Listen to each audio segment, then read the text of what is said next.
Imagine this. A club like Real Madrid loses Cristiano Ronaldo and suddenly needs a new face.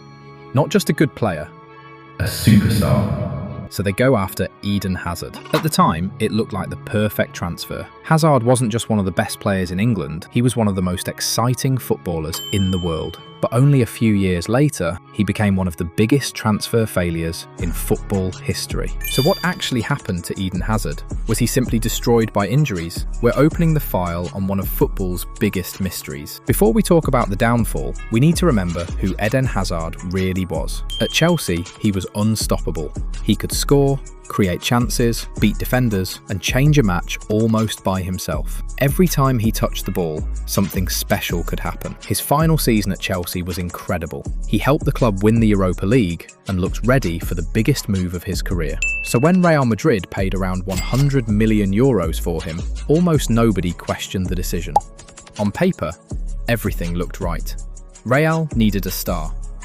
Hazard wanted Madrid.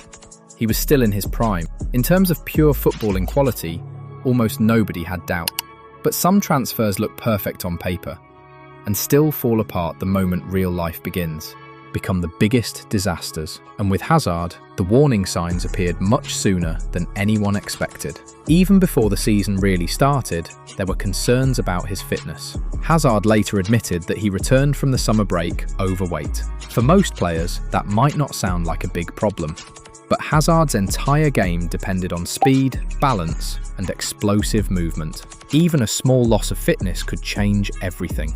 In November 2019, during a Champions League match against PSG, Thomas Meunier injured Hazard. At first, it looked like an ordinary injury, but it became the beginning of the end. The pain kept coming back. Hazard would recover, then get injured again. For a player whose game depended on quick movement, that cycle was devastating. But here's the uncomfortable truth. If we blame everything on injuries, we're probably only telling half the story, because Hazard also had weaknesses that became much harder to hide once his body stopped protecting him. At Madrid, every extra kilo gets noticed. Every average performance becomes a headline. Every injury raises more questions. While Hazard was fighting to recover, younger players like Vinicius Jr. kept improving. They had the energy, confidence, and physical condition that Hazard was slowly losing. Then came another moment that hurt his reputation. After Real Madrid were knocked out of the Champions League by Chelsea, Hazard was seen smiling and talking with his former teammates. Maybe he was simply greeting old friends, but for many Madrid fans, that image became a symbol. He had already lost the trust of many supporters. He was no longer seen as an unlucky superstar. He had become the face of a failed transfer.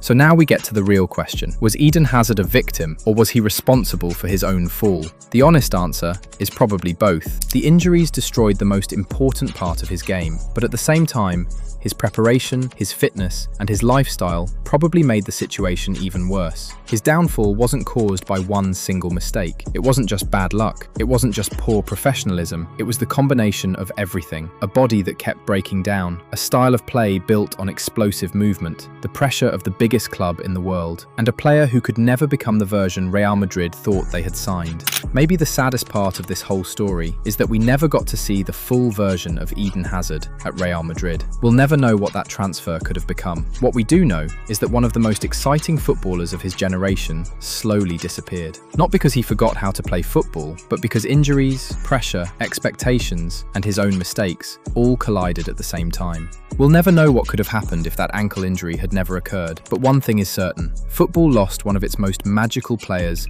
far sooner than anyone expected. What do you think? Was Eden Hazard simply unlucky, or did he waste one of the greatest talents of his generation?